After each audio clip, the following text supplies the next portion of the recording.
Once upon a time, in the bustling village of Umuofia, there lived a girl named Nneka. Though she was clever and quick-witted, Nneka had a very bad habit. She was terribly rude. She often spoke harshly to her friends, made fun of her neighbors, and even refused to greet her elders politely. Sometimes, she didn't even bother to greet the elders. Her parents have tried so many times to teach her kindness. Neca, her mother would say, words are powerful. Please learn to speak with respect, especially to your elders. But Nneka would roll her eyes and mutter under her breath. Nneka was known far and wide for her sharp tongue. One morning, her neighbor, Mama Ijoma, greeted her warmly. "Good morning, Nneka. How are you today?" Instead of responding kindly, Nneka scoffed. "Why do you ask me the same thing? Don't you have anything better to say? Every day you keep asking me the same question."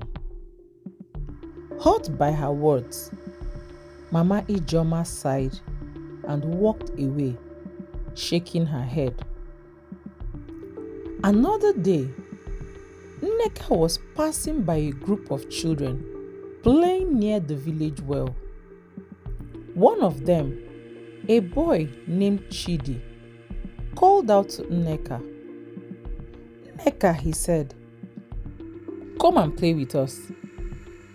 Instead of joining them or declining politely, she snapped, "Why would I waste my time playing with you little kids?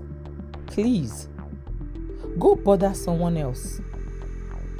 Chidi's face fell, and all the children whispered amongst themselves, deciding to stay away from her.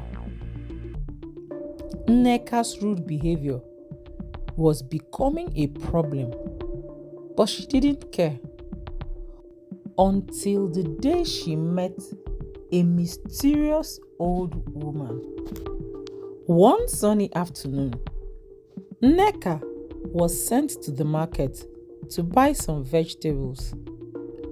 Along the way, she encountered an old woman sitting by the roadside, dressed in tattered clothes and leaning on a crooked stick. "Good afternoon, my child," the old woman said, her voice soft but wise. "Could you spare me a moment to help me carry this bundle of firewood to my hut? My old bones are tired," the old woman said. But Nneka, in her usual manner, sneered. "Why should I? Can't you see I'm busy? Find someone else." And she walked past the woman without another glance, laughing to herself about the encounter. Can you imagine? This dirty old-looking woman wants me to carry firewood from here to her hut for her. Please, you should find someone else," Nneka said. As she reached the market, something peculiar began to happen. As she opened her mouth to ask the vendor for tomatoes, instead of words, only croaks came out, like the sound of a frog. The vendor looked at her in confusion. "Are you feeling all right, Neca?" he asked. Embarrassed, she tried to speak again, but all that came out were a series of loud croaking noises. The people in the market began to whisper and stare. Some even laughed. Nneka panicked and ran home in tears. When she arrived, her parents were shocked to see her in such a state.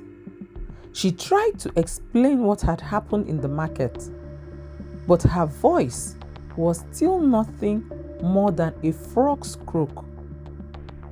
Her mother sighed and said, "This is no ordinary ailment. You must have upset someone very powerful. Nneka, my child, what have you done this time?"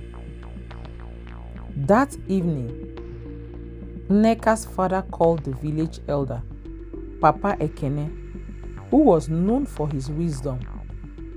After hearing the story, Papa Ekene stroked his long beard thoughtfully.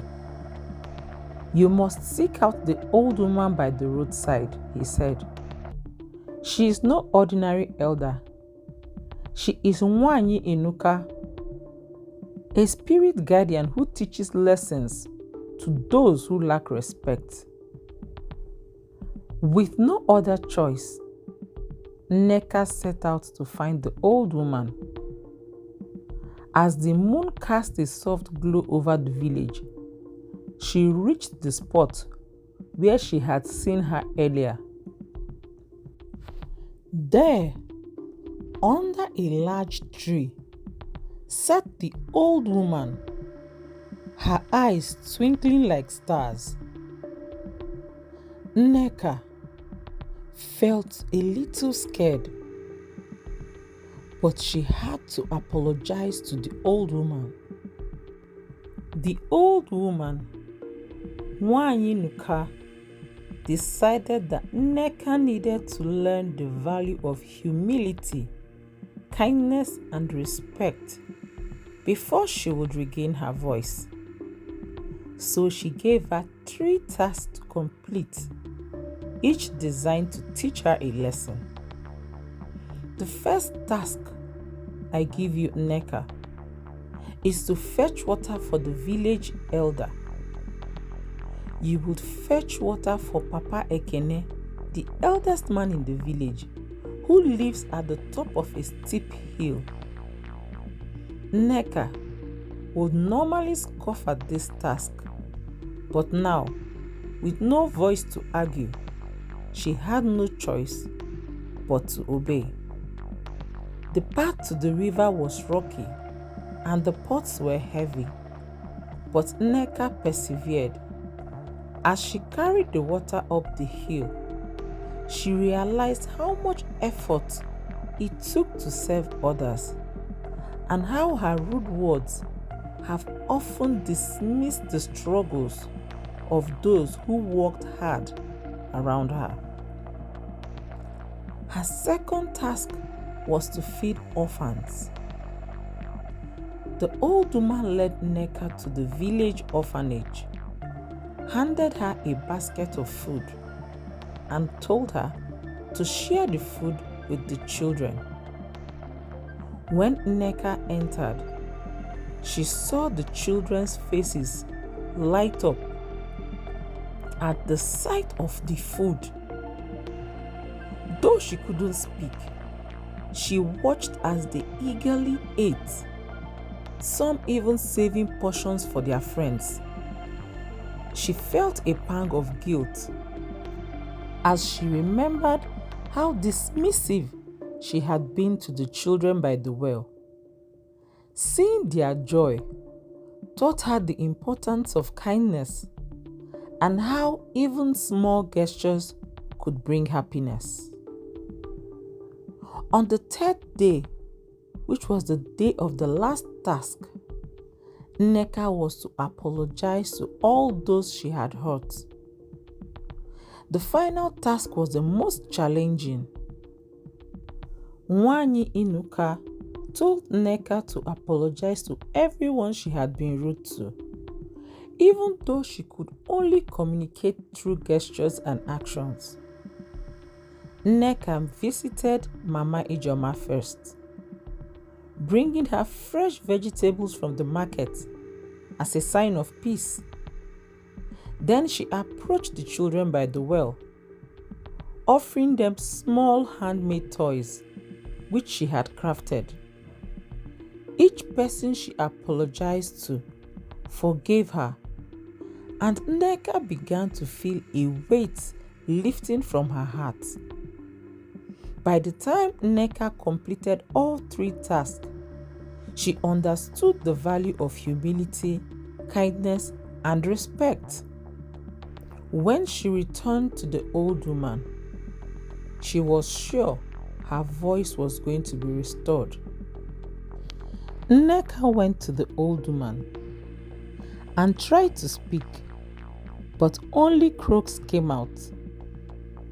Desperate, she gestures apologetically with tears falling from her eyes. The old woman smiled gently. "Oh, my dear, you have returned." Neca nodded. "Do you now understand the weight of your words?" Neca nodded vigorously, and the old woman continued. "Kindness and respect are gifts that cost nothing but mean everything. Your words have power to heal or to hurt. Use them wisely." With a wave of her hand, the old woman said, "Your voice will return. But remember, this is your second chance. Do not waste it." Suddenly, Neca felt a warmth in her throat.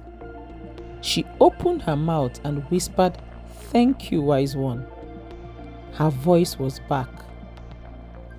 Her encounter with the old woman did not only restore her voice, but also transformed her heart. From that day on, Neca became known for her kind words and respectful demeanor. She greeted everyone warmly, helped those in need, and always remembered to speak with care. Whenever she passed the old woman's spot by the roadside, she would stop to offer her help and share stories, grateful for the lesson she had learned. And now, to the moral of the story. Respect your elders. Their wisdom and experience deserve recognition. Words have power. They can build or destroy, so choose them wisely. Lastly, second chances are rare. When given a chance to make things right, embrace it with gratitude. And so Neca lived happily in the village. Her story, a reminder to all that kindness and respect can transform even the most stubborn hearts. Thank you so much for watching. Please like, share, and subscribe to my channel. Thank you.